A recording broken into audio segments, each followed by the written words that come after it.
மனதிலே ஒரு குழப்பத்தையும் சஞ்சலத்தையும் எப்போதுமே குடிகொள்ள செய்யும். அந்த சஞ்சலம் உங்கள் மனதிலே தொடர்ந்து நீடிக்கிறது என்றால் மனதிலே நிம்மதி இருக்காது. அந்த வழிபடக்கூடிய தன்மையானது இல்லாமல் போயிருக்கும். சிவபெருமானை வழிபடும் போதெல்லாம் ஒரு உறுத்தல் ஏற்பட்டுவிடும். அடடா, இந்த தவறை செய்து விட்டோமே, இந்த தவறை செய்து விட்டோமே.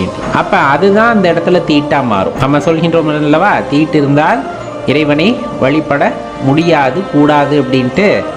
ஏன் கூடாதுன்னு சொல்றாங்க? ஒரு பிரயோஜனமும் இருக்காது.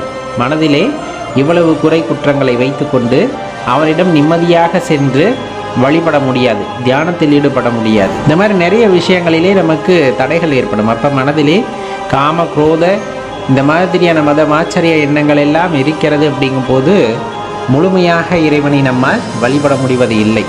எந்த ஒரு சஞ்சலமே இல்லாத நபராக நாம் இருக்க முடியும் அப்படிங்கிறத தெரிஞ்சுக்கணும். அந்த இடம்தான் சிவபெருமான் வசிப்பதற்கு ஏற்ற இடம்.